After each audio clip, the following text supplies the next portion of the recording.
Hey everybody, how's it going? Ow. That was my knee slamming into the chair. So I've got a bunch of videos coming out. But these videos come in like rushes. Like what happens is like we're out on the land getting a bunch of medicine, so while we're there we do a video whenever we can. Like today we finished off harvesting the garden for the most part, for like, you know, it's almost fall here, and we gotta get this stuff inside before it frosts, which is pretty quick here in Northeast Oregon. It'll definitely frost by the 1st of October. But I'm pretty excited to tell you about this really common garden ally. She does grow wild at some places in the world. She definitely is used in landscape a lot. You'll find her in a lot of very southern and like deserty climates, because she does do well in the heat. And that is rosemary. I've got all this rosemary stripped and ready to be made into a tincture. And now I'm excited because there's one thing that it doesn't matter what time of year you're watching this, odds are good you can go to your store and buy rosemary. You can even order it online fresh year-round from like food type places, and you can buy bulk. And you can usually find organic. And that's because she's such a common cooking herb. I think a lot of people forget that these plant allies, a lot of the things that we use as spices are definitely medicines. They definitely have reactions on our body. Now rosemary is pretty awesome for stimulating our brain. She's great for helping with like memory. I love that I said there. I'm like, what is she good with? She's good for your memory. She's good for getting blood circulation to your brain. She's a great ally for people that are struggling with early onset Alzheimer's or dementia. She's fantastic for depression. I already said that, but she's a good antiviral. She's really good for people who are nervous and can't concentrate, so like ADHD, a little bit of anxiety, and like fatigue. Like fatigue in the way like you're straining. Like if you're a student that's having to study a lot, rosemary is amazing. So it's so simple. You're going to get yourself some rosemary, whether you grew her in a garden, you found her from the store, ordered online, some fresh rosemary. And you're going to fill up a jar. Now, you don't have to do a half gallon at a time. You can pick a small jar. Just pick a jar that you can fill up all the way with your plant matter and your alcohol. And I'll tell you in a minute why that's pretty important. So, you know, this was just growing in my garden, and all summer long I was just using her to, you know, to season chicken and soups and all kinds of things. And now I'm going to use her as an intentional medicine. Not that she wasn't like intentional when I was adding her to things, but this would be like I would reach for this tincture to use her for a specific thing, not to flavor a chicken. I mean, you could, it just, you know, unless you're wanting vodka flavored chicken. So speaking of vodka, the next thing we need is 100 proof vodka.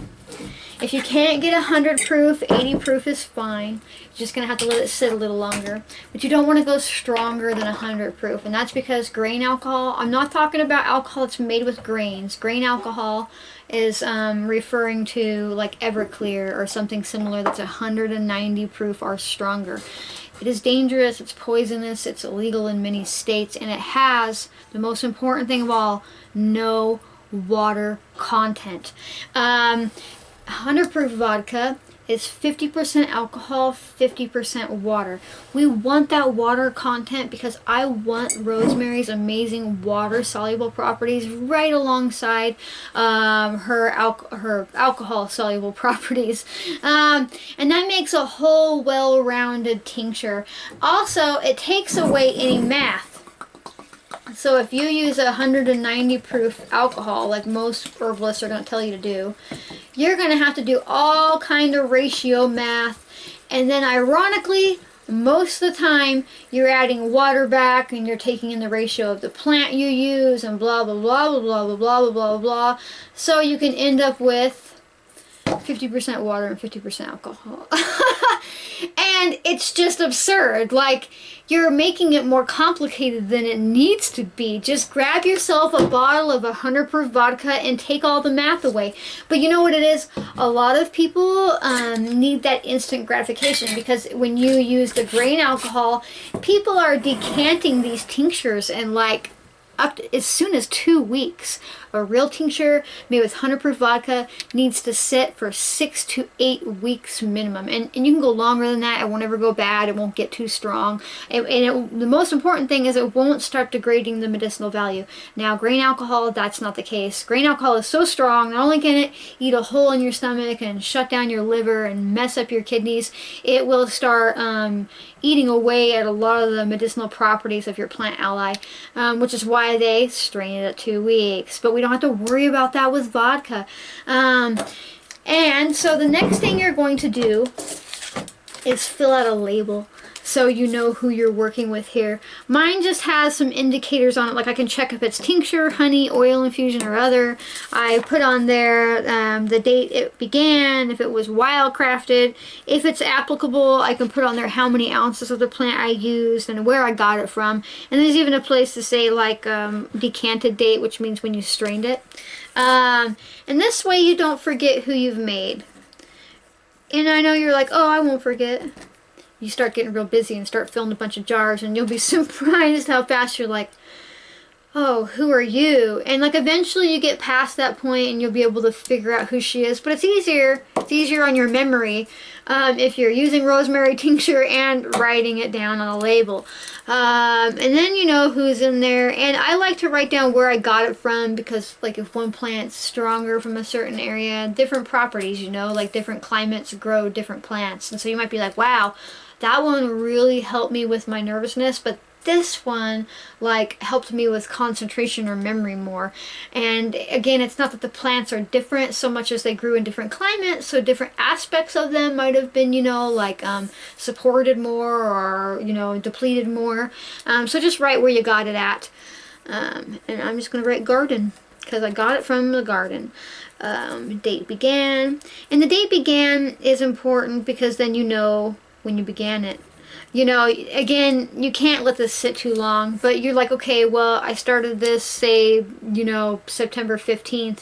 I know that, like, come November, whatever, I can strain it, and it'll be strong enough. And I usually print these out on Avery labels, but I've been using up these ones that I printed on like a shipping label, but it's a sticker nonetheless. But you don't have to get this fancy with it. You can use a piece of duct tape or a piece of masking tape. Just get this information onto your jar. Some people like to write it on the lid. I don't really like doing that, because sometimes these jars can weep, meaning a little bit of alcohol kind of like comes at the top here. And if that's running down onto another jar, it can hit the top and it can make the Sharpie marker go away. So that's it. Now I know who she is, and I'm just going to let her sit for 6 to 8 weeks, and then I'm going to strain her and use her, you know, as needed. And you don't even have to strain her. You can start pulling off. You know, you can be like, oh, well, it's only been 6 weeks, but I want to let her sit for 8, but I'd like to try her. You can come in here and pull off a dropper full and use her that way. That's perfectly fine, because again, the plant matter won't ever go bad that's in here. So if you like hearing about these random garden plants, you are definitely smart enough to go out to the store and buy rosemary and make a tincture. And you could even just make an experimental one, like the half-pint jars, the tiny little jelly jars. You could definitely fill that up with a couple of packs with fresh rosemary from your store. No matter what time of year you're watching this, you will be in the store. Odds are good in the fresh herb section you'll be able to find rosemary.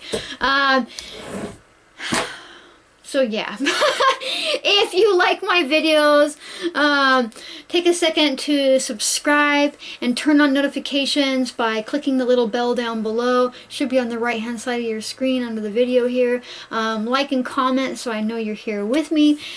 Check out my bio here and follow the links to my Instagram, to my website. I share all kinds of knowledge. I push really hard to put this stuff out here for free, because you are smart enough to do this, and you can definitely take some of your health back into your own hands. So thanks for watching, and I hope you make a rosemary tincture. Bye!